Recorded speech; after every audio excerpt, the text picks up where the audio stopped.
What's going on, everybody, and welcome back.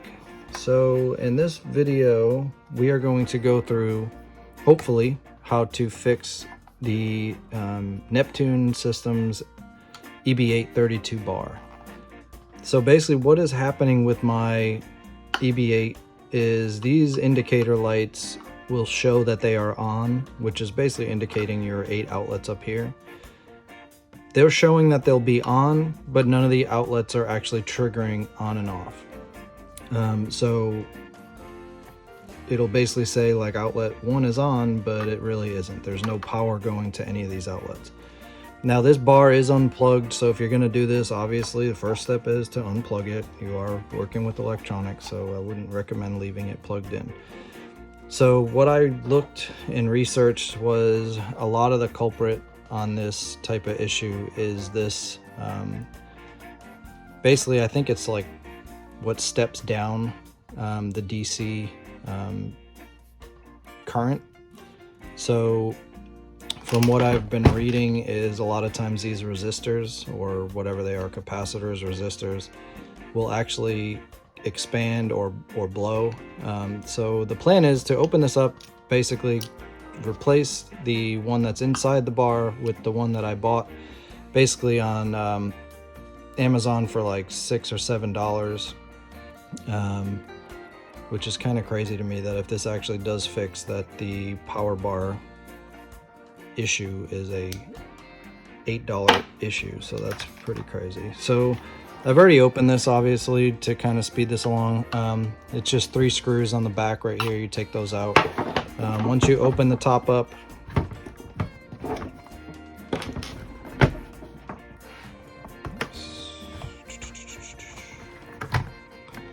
so when you open this first, you're going to actually see ribbons right here and this little connector. So to get this whole top off, you need to remove this connector from these pins down here and this ribbon that goes into this undercarriage right here. So I've gone ahead and done that just so I can get this out of the way. Now looking at the energy bar, obviously you want to make sure that nothing else is sticking out at you that, you know, is an obvious sign that there's a different issue besides this. But for me, I kind of examined everything. So this is the part right here that we're going to try to replace and see if that will fix the issue. This is the new part that we're going to basically hear. So to do this, you do need to have some type of soldering, like if you've soldered anything. So we need to desolder this chip and then actually solder the new one on. So to do that, you want to remove the fan. So there's a little fan right here and there's a cord right here. Now mine actually has a jumper cable right here. Some of them I've seen that they actually don't. It's just a full cable that goes right into the plug right here. But in my case, I'll just remove both to get this cable completely out of here. So we'll move that aside, make sure I don't lose any of this shit. All right. So the next process is you'd want to remove the back of this and just look at the back of the board.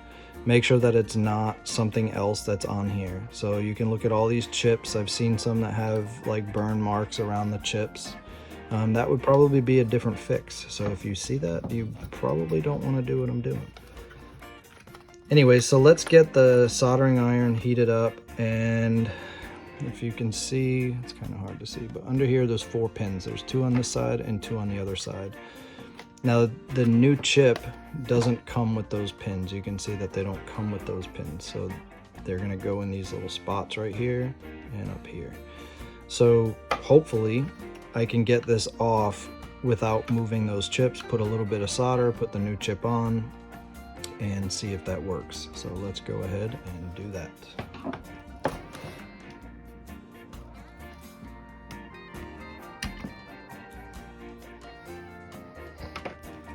All right, now so we got it unsoldered, and it is definitely a little tricky. So there's 2 holes on each side of the board. I tried to do it from the top to leave the pin on it, and unfortunately I couldn't get it that way. I'm not really sure why, but so this is the old one. You can see, so now I need to basically, I gotta get these pins clean them up, kind of get all this solder off the bottom as much as I can, and put the new board pins here. So I still need to get those off and then put them back into the spot. So let me clean this up, and then once it's clean, we'll come back. All right, so I got the 4 pins off of the old piece. So you can see there's no more pins on this one. So now what I need to do is put the pins basically in these spots right here on the new one. The 4 pins are right here.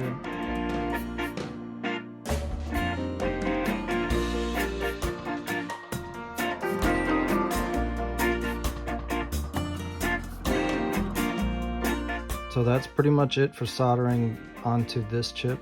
You can see that the 4 pins right here are now soldered onto the new chip.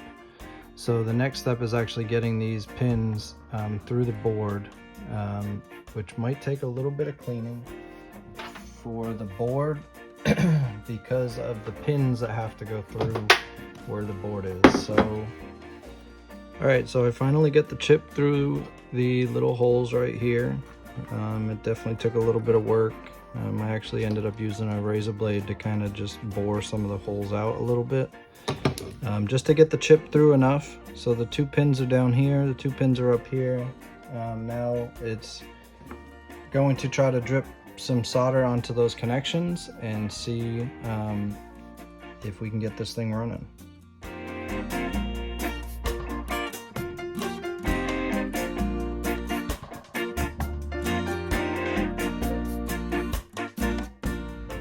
Alright, now you can see that all the soldering points are back connected onto the board.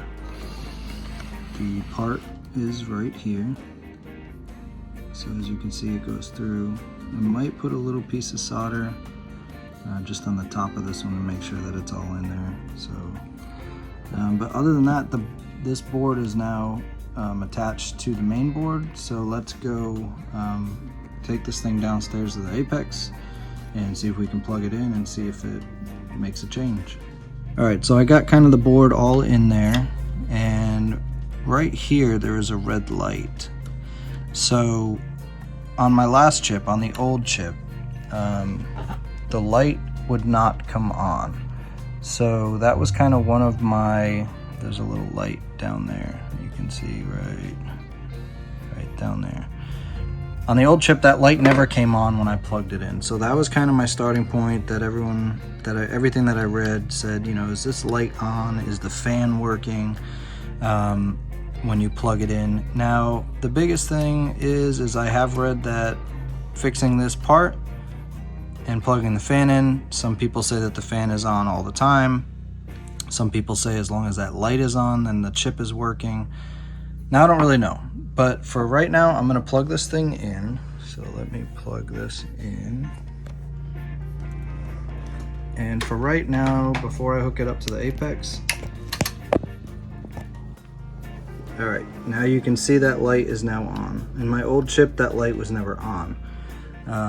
So let me get this thing all, put the stuff back together, put the top back on, and so on and so forth.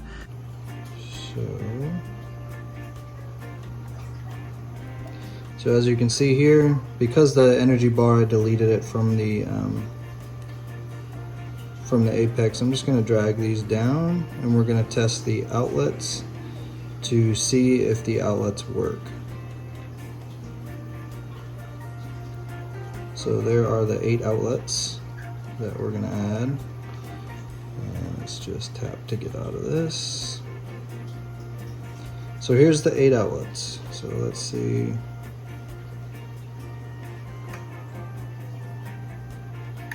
And as you can hear, I don't know if you can hear it from there, but you can hear the clicking noise of the outlets. So what I'm gonna do is plug in the fan. Let's start with outlet 1.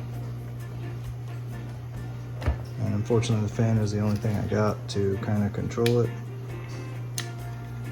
So if I come in here, let's turn on 1.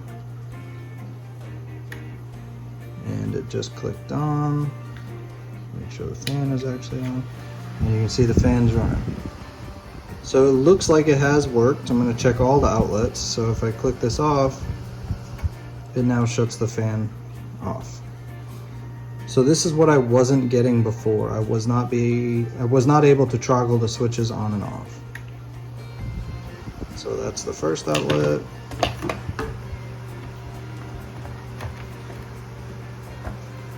Unplug it from the bar and go to the second one.